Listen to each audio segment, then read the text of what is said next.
In this video, I will share my experience and knowledge on how to reduce the stress on your fish and improve the living environment quality of your aquarium. Now, what is the importance of reducing the stress level of your fish? If your fish are distressed or stress, very high level of stress, its immune system will reduce its productivity, which will result in your fish developing diseases, or they are prone to catching parasites, fungus, bacteria, because when their stress level are high, their immune system goes down. That is why it is important to reduce the level of stress. If you see your fish or notice your fish have disease such as fin rot, swim bladder diseases, for me, on my experience, that is automatically due to your water parameters or your aquarium's environment. It is not at its best or optimum quality. So in this video, I am going to talk about on how to improve or reduce the stress level on your tank. Number one is you need to have a fully cycled tank. I'm pretty sure all the videos you've seen around YouTube or article around the web, they are iterating that you need to have a fully cycled aquarium, which is very important to reduce the stress level of your fish and also to provide them a high quality environment. So what do you mean by a fully cycled aquarium? It means that you have zero level of ammonia, zero level of nitrite, and zero to below 20 parts per million, 0 to 20 of nitrates. If you're completely new to fish keeping, you need to have those numbers close to zero if you do a water test of your tank. Even a small number of ammonia and nitrite present in your water, it will definitely cause a significant stress on your fish. When your fish are stressed, they are prone to developing diseases and illnesses. How do you know that your tank is fully cycled? The only way you will know is through water tests. I'm not trying to tell you to buy straight away to buy a master kit from API, because they're quite expensive. But for me, in my experience, and when I was starting, what worked for me is that I test the water at first regularly, probably once a week. But now I'm just testing my water once a month now. So that's what worked for me.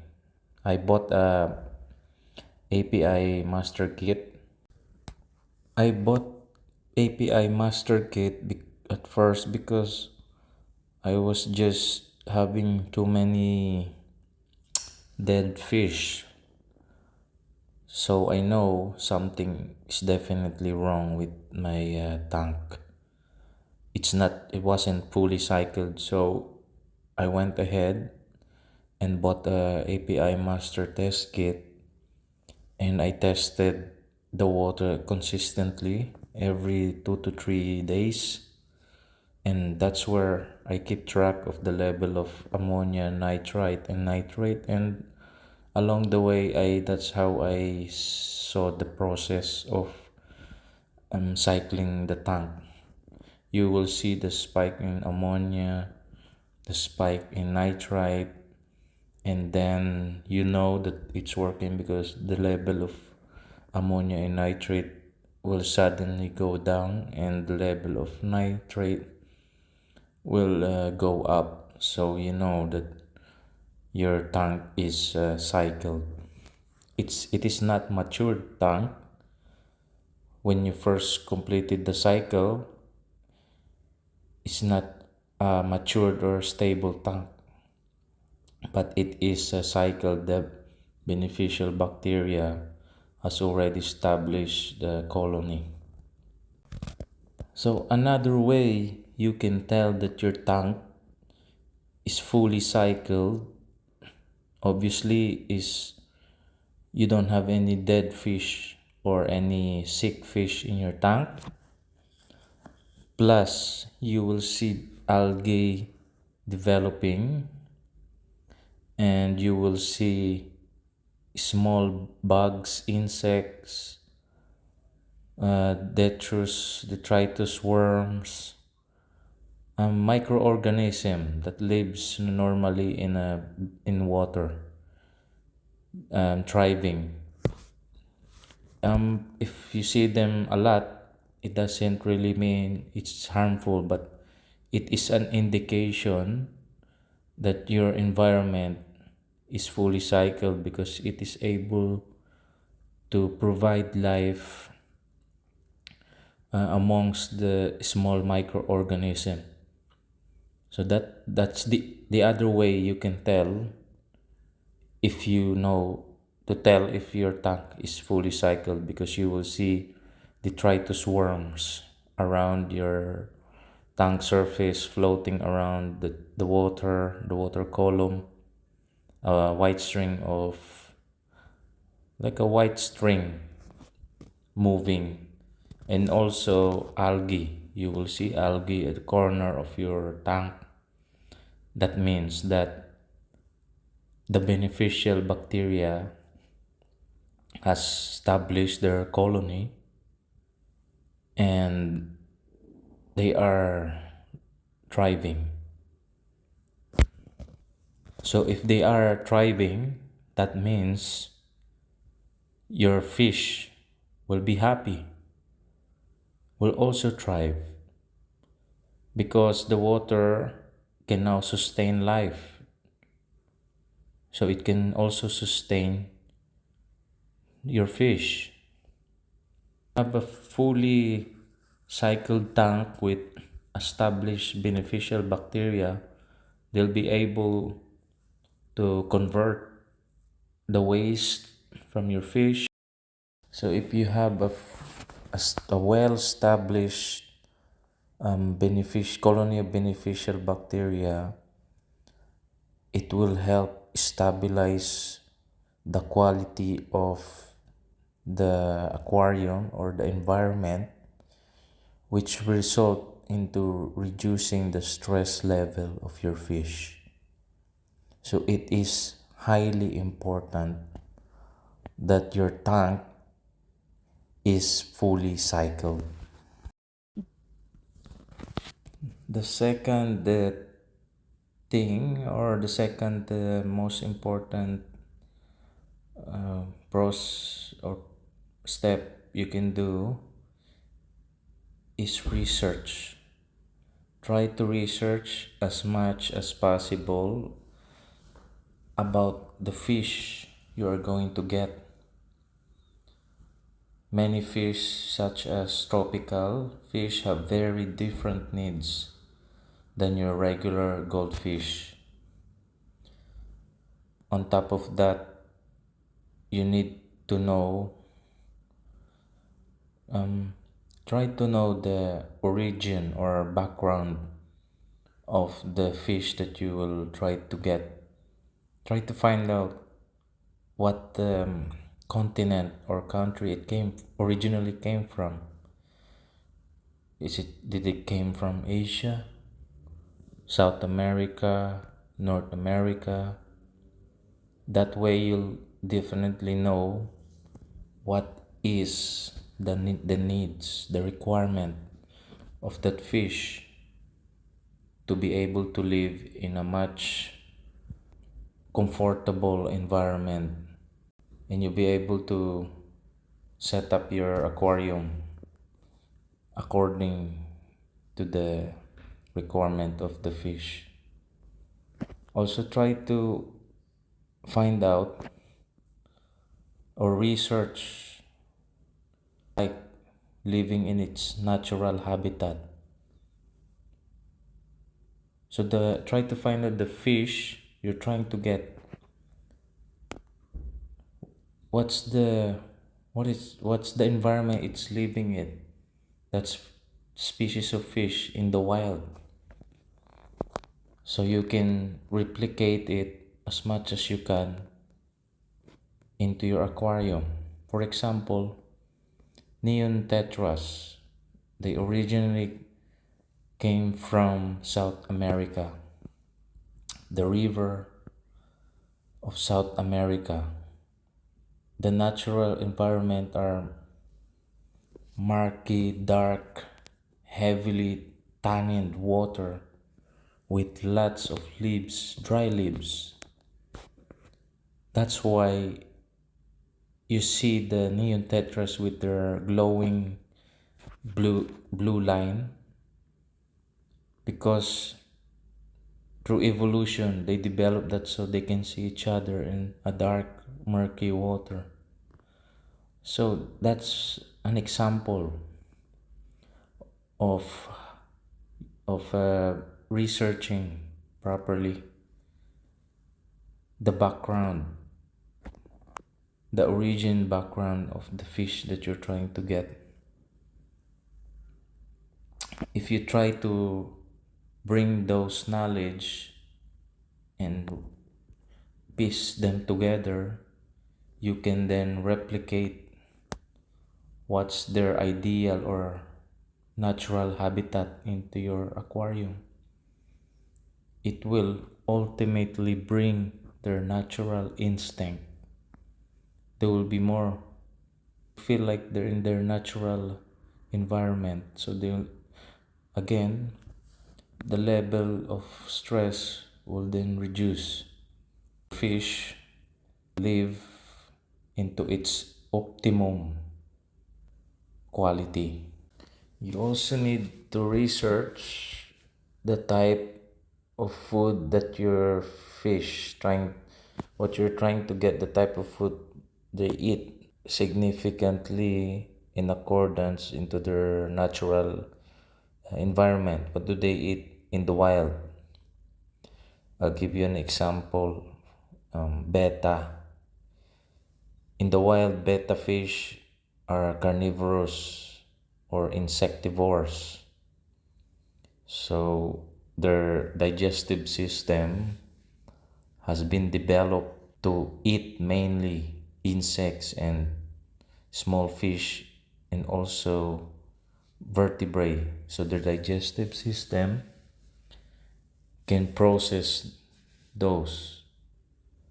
So if you feed the betta with plant-based diet, they will definitely get sick because their digestive system is not fully developed to digest plant-based diet. So that's where research really comes from. Sometimes you wonder why some betta owners, they ask why their fish are not eating suddenly, or why are their fish having swim bladder, because on top of that they're not really feeding the right type of food to their fish. So try to research as much as you can Are they carnivorous? Are they herbivores? Or do they only eat plant or algae? Or are they omnivores, or they can process meat and plant at the same? Like for instance, snails and neocardina shrimps, they eat any type of food that falls on the bottom of the tank. So they don't really, they're not quite choosy when in terms of food. They will eat anything. They are scavengers. So you need to find out what type of food or what type of species of fish, what do they actually eat in the wild. So again, research is the key here to reduce the stress level of your fish, and also to give them an optimum quality environment so they can thrive. You also need to research the the temperature that the fish is going to live in, or what the temperature that the fish can live within your aquarium. Certain fish have minimum, optimum, and maximum temperature that they can live in, because majority of the fish that you are going to buy or own, their body depends, their metabolism depends on the temperature. If it's too hot, if it's too cold, that's where they become stressed suddenly. So you will find out, or you will notice that your fish will suddenly develop, let's say, fin rot, fungus, because either the water is too cold for them, or the water is either too hot. So you really need to find out the optimum temperature that the fish can thrive. For instance, an example are neocaridina shrimp. Neocaridina shrimp are very sensitive to water parameter changes, especially temperature, because when the temperature gets below 20 degrees Celsius, 18, below that, they become slower, their metabolism slows down. But neocaridina shrimp can tolerate that. They can manage, they can live, but it is not their optimum temperature. They couldn't breed. They couldn't, the females cannot bear it on that temperature, 18 degrees below, 20 degrees below. So they can optimally breed 21 degrees Celsius above. That's where they thrive, that's where you see them breeding. But again, if it gets too hot, if it gets above 26, 28 degrees Celsius, their metabolism speeds up. So they age very rapidly. So they don't their their life don't get long enough because their metabolism speeds up. So their optimum temperature, the neocaridina shrimp, will be between 21 to 24 degrees to achieve that life expectancy. So that's an example on temperature. Also, betta fish, they rely or depend, majority of their body depends again with the temperature. If you put a betta in an unheated tank, which means there's no heater in the tank, and the temperature of the tank gets below 25 degrees Celsius, the betta's body start to develop diseases. Their immune system slows down. Their digestive system slows down. So that's when you see disease, especially with beta developing diseases.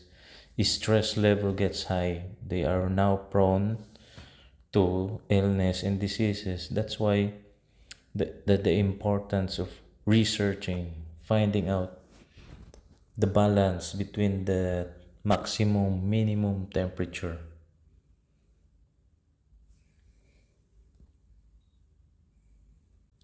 So another topic or another important aspect is to research about the pH, water pH level that the fish can live in. Some fish can live with a high pH of 8 and low pH between 6. Some fish can tolerate that. Hard fish. Some fish will thrive in high pH level of 8s, such as live bearers like guppies, antler guppies. Those are live bearers because they don't produce eggs. They don't. They give birth to live fries.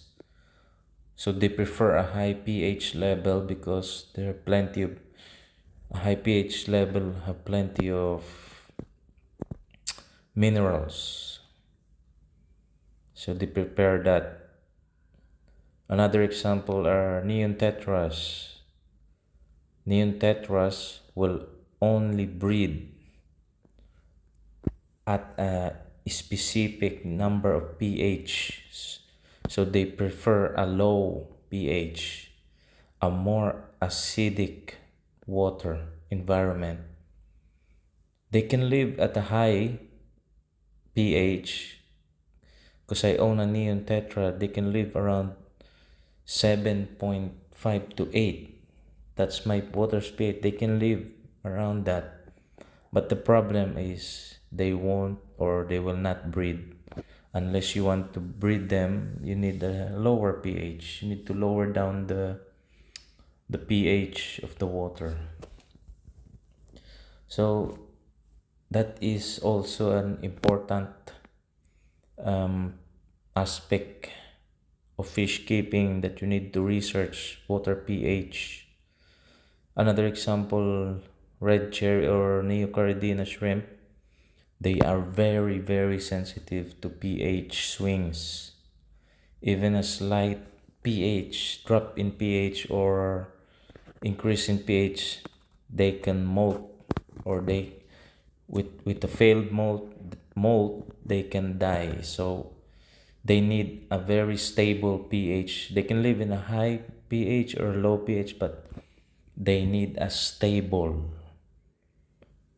pH. So that when it comes research, you need to research, read articles, watch YouTube videos on the fish that you're trying to get, because what your goal here is to give the fish a healthy thriving environment so they can reach that full life expectancy that you want for them. So that's the second part is the researching. The third thing you can do to reduce the stress or make the fish tank environment suitable for the fish is to pick the right filter system. What do I say, the right filter system? Certain mechanical filtration, especially internal filters or hanging back, they produce strong flow. So when they suck in the water, the flow coming back out, some fish will not prefer a strong one. Some fish by nature will do well with a strong filter depending on their natural environment. An example for this is betta fish. Naturally in the wild, they live in pools of water, rice paddies, and a slow stream. So they don't prefer a very strong current or flow of water. So when I first started, what I got was, when I first got my betta and I was on a internal filter, what I noticed is that he was not settled. The betta was swimming all over the place. It was trying to keep up with the flow of the water, and because of its natural long fin, it was not able at all to swim against the current, the flow of the water. So I have to end up buying a sponge filter, which is more of a gentle flow, because the flow of the water, it just release bubbles through the direction at the top of the tank. And also guppies. When I had my very first aquarium, I remember my guppies. They were also, even though I bought the right filter, internal filter for the right size of the tank, the flow was just too strong.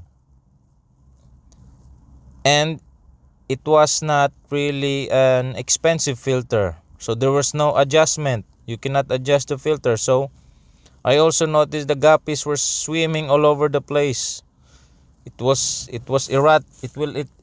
erratically swim very fast, quick, towards the top from the bottom. It was trying to swim against the current of the water, the flow. So if you think your fish is in distress or swimming all over the place, the one thing you can do is either replace the filter itself, or if it's an adjustable filter, you can adjust the flow of the water coming back out of the tank. But some fish can swim against strong current. I think white cloud minnows are suited for medium to strong current. Also big fish like goldfish, I think they can swim against strong flow of water, but not betta guppies, or I don't think neon tetras. They have the energy to swim against a very strong flow of water. Also, picking the right filtration for the tank. If you also have or planning to buy like neocaridina shrimps, and if you're looking to breed them, I would highly suggest to stay away from eternal filters, because they could end up sucking in small fries. So that's also the the things you can consider. And let's say for the guppies as well, you could end up killing a bunch of your fry guppies. If you have a really strong eternal filter, it could suck in, even though there's a sponge already, it could suck in the small fries. So that's the third you can do: reduce the flow of the filter, or buy the suitable filter. You can either choose a sponge filter or an internal filter, a hanging back filter. There's tons of filter system. If you have any money, you can also, if you're extra cash, you can also buy an adjustable filter.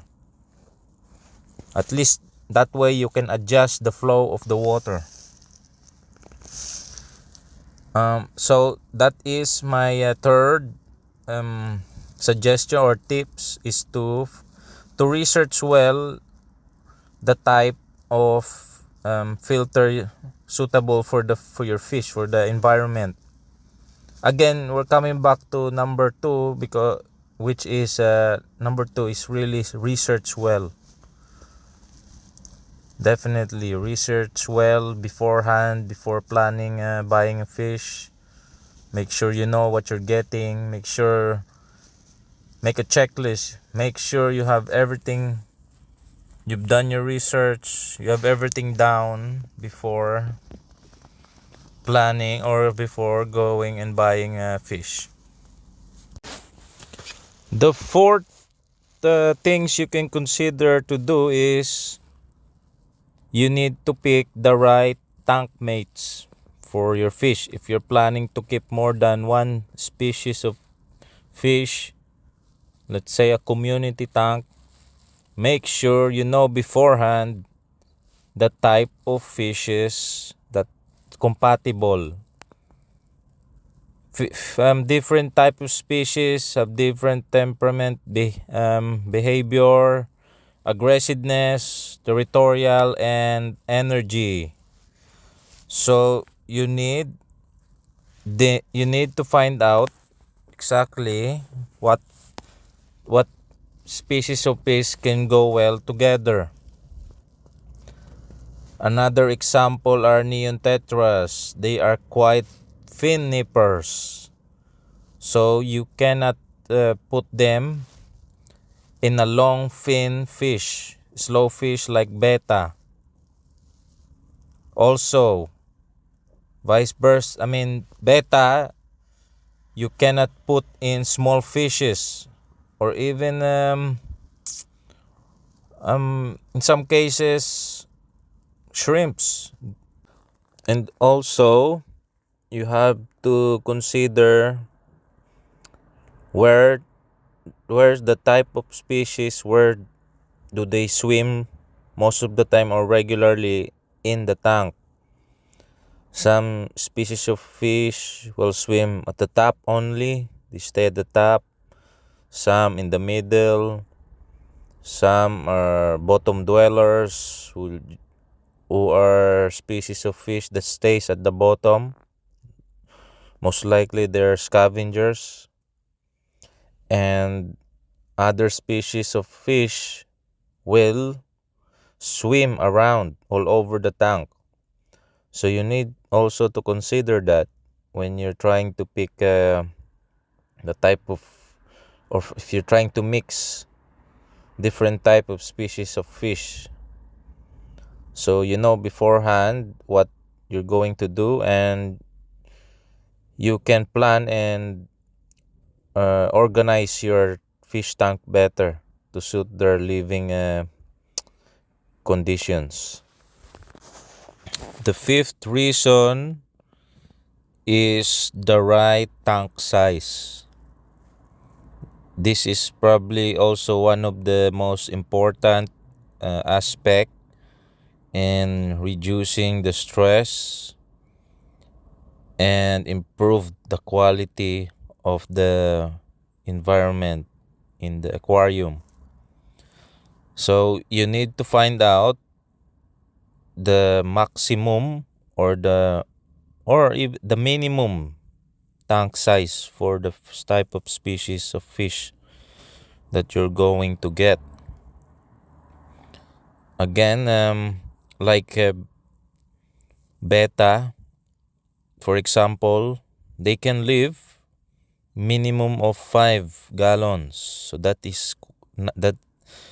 would be considered as a nano tank. So they can live a minimum of 5 gallon.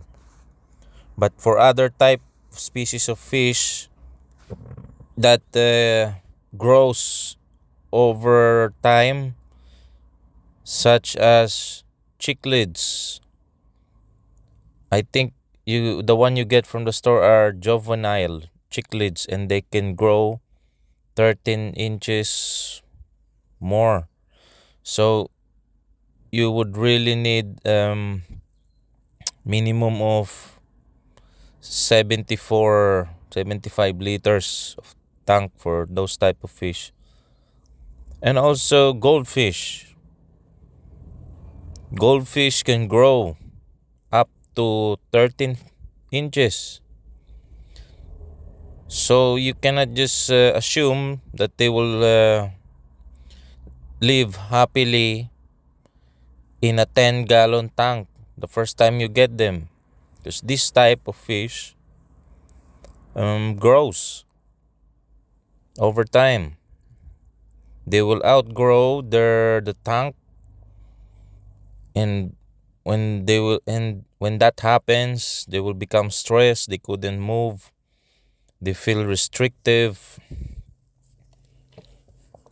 So beforehand, you need to do again research, read articles, watch YouTube video, join Facebook group, even forums, find out, ask questions, even your local pet store. But this will be another video about local pet store. I highly suggest not to believe or take in what they say, because I'm not really a bad experience, but from my experience, they don't really know what they're saying. They just want to sell stuff. So just keep that in mind. So not all information out there are true. So just keep that in mind. Try to research more, find out more from other sources, not just your local pet store. So again, tank size will be a major aspect or topic you can do, or things you can do to improve the quality of your living, of your tank environment.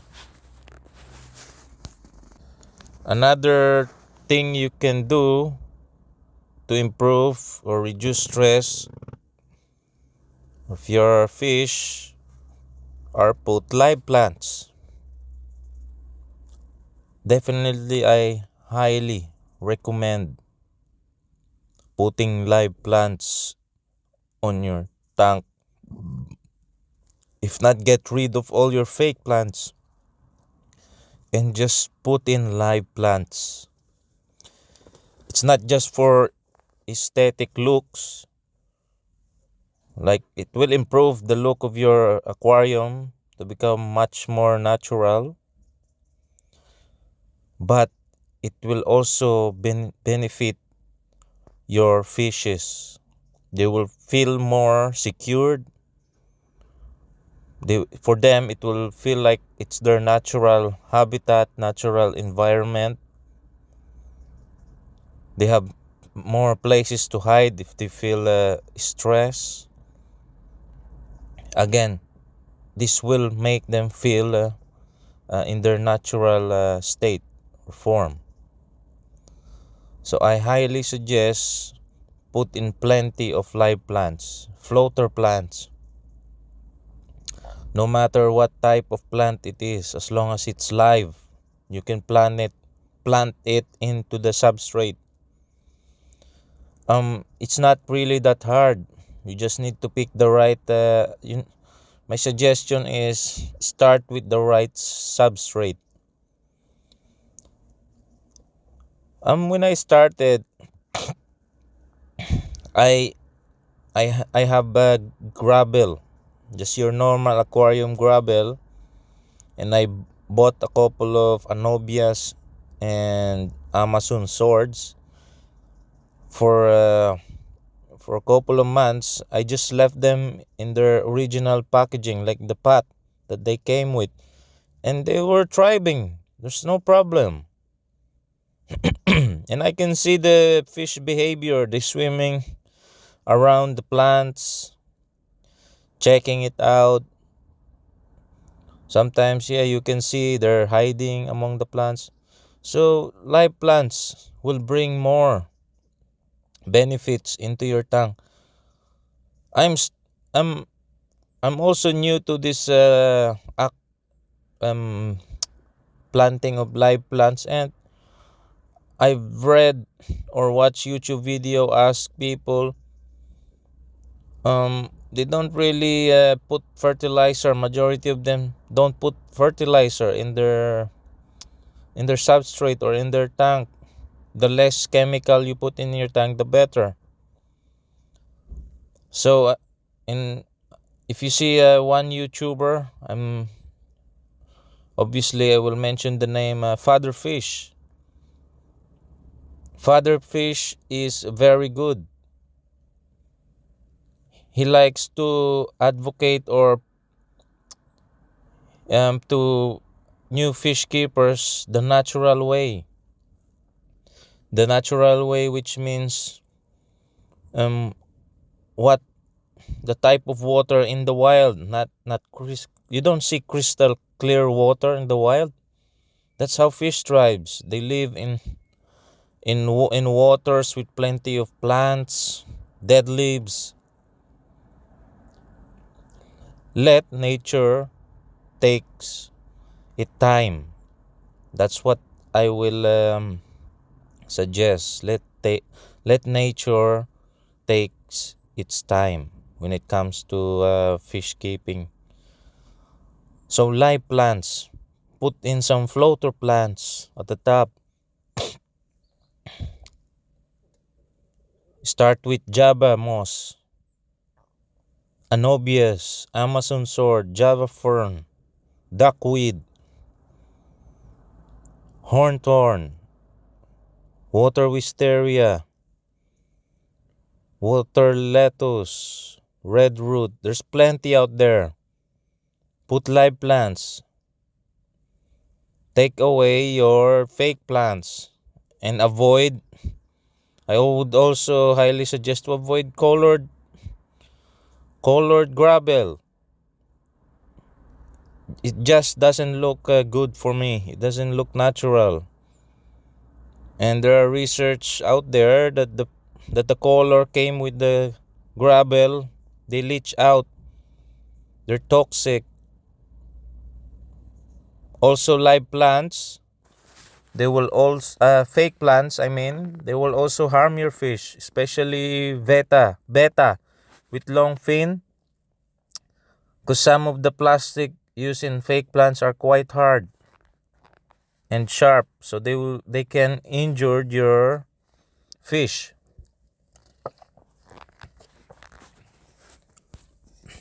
Another thing you can do is put in. So I would highly suggest going with the natural way. Don't don't worry about the water being dirty. It's just nature. It will take care itself as long as you provide the right requirement materials in the tank. It will take care itself. So live plants. So the last thing you can do to reduce stress on your fish and also improve the environment is to introduce tannins into your fish tank. Tannins is the substance that's being released by a decaying plant or wood, driftwood. Again, going back into the wild, while the water streams, the water are a bit yellowish or black. They call it black water. That's from all the decaying leaves, and that's what in the wild natural habitat of the tropical, especially tropical fish. So if you try and introduce tannins, obviously it will stain your water, but the benefits of it outweighs the appearance, if you know what I mean. Because the fish, especially tropical fish, came from South America, like the tetra. They live in blackish water, heavy, really heavy tanned water, plenty of dead leaves. That's how neon tetras develop their color, through blackish water. That's why if you see this luminous blue line across the neon tetras, so it will allow them to see each other in a dark water. On top of that, the fish will also feel more secure. They will be they will feel more hidden. So the advantage that they will reduce the stress. So I highly suggest you can introduce tannins in your water. It's not just that they feel secure, but if you read, and there are various research that tannin water slows down development of any disease and production of harmful bacteria, because tannin can lower the pH of the water, which means the water's pH will be on more acidic side. So if it's a bit more acidic, bacteria, fungus will have a very hard time to thrive on that water, tannin water. And also algae. If you're trying to reduce algae in your tank, a tannin water will also help reduce the production of algae, because in tannin water on there's a reduced light coming through the water, so less light means less algae production. So that is that is by far the the main benefits of tannin. So how will you introduce tannins in your water?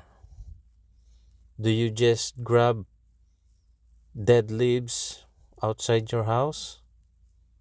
My answer to the yes, you can, but you have to go through a various process of preparing the leaves, like decontaminating it.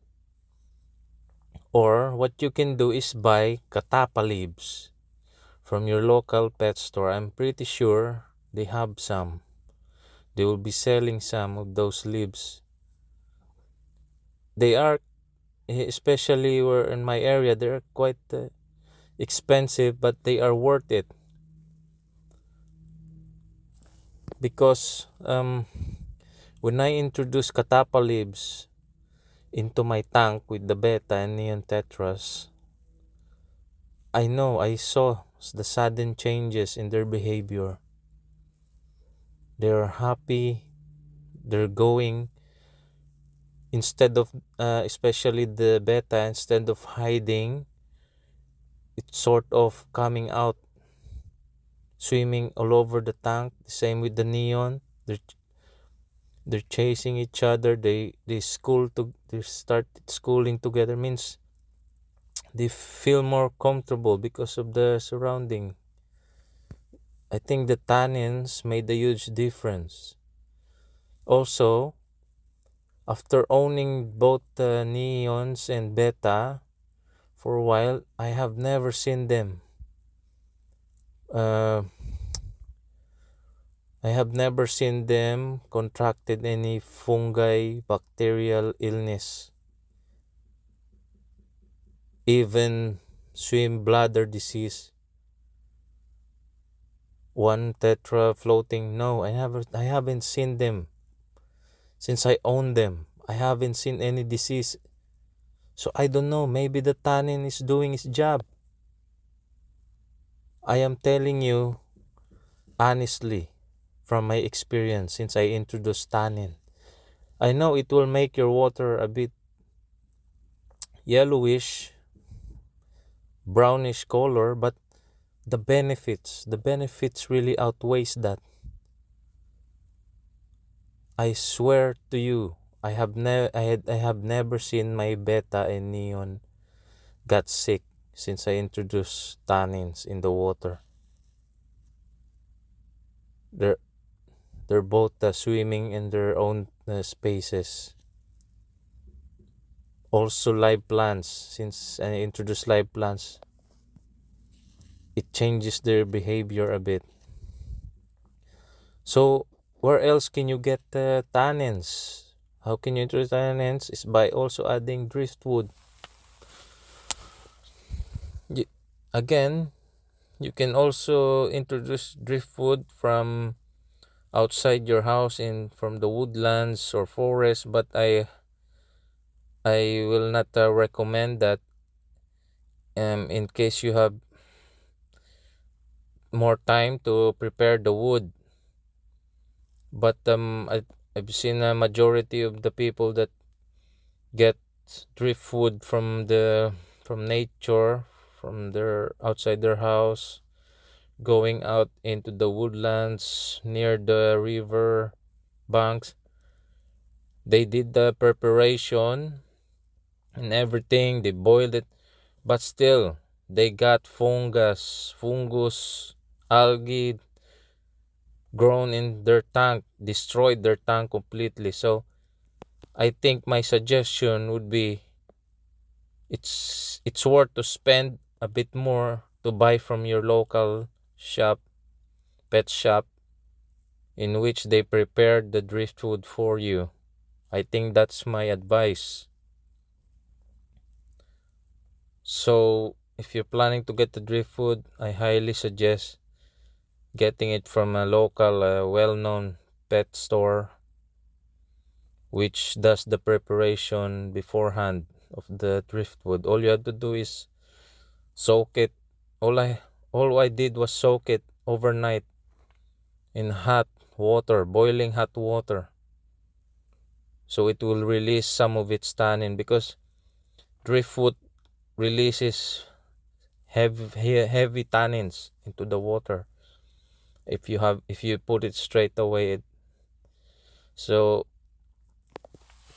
katapa leaves and driftwood would be my best choice of introducing tannins into the water. Also, some live plants, if you put in live plants, they will release a little bit of tannin. So don't be afraid. Don't uh, don't be afraid with tannins, because it really outweighs the cons, the disadvantage, which is just the coloration of the water, but the amount of benefits it contains. Its antibacterial, antifungal properties, and also it will create this natural environment for your fish,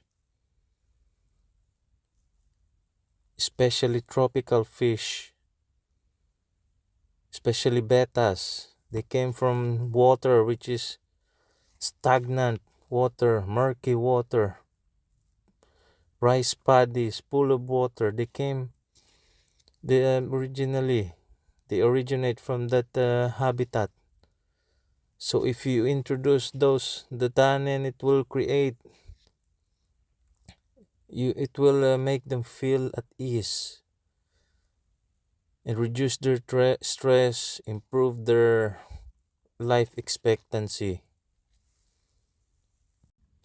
So now you've reached the end of the video, and if you reach this far, I would like to very much thank you for watching my video and appreciate. And I hope that this video will help you improve your tank or community tank, and it should give you knowledge if you're just starting out. So once again, thank you very much, and keep an eye uh, f- for my future video.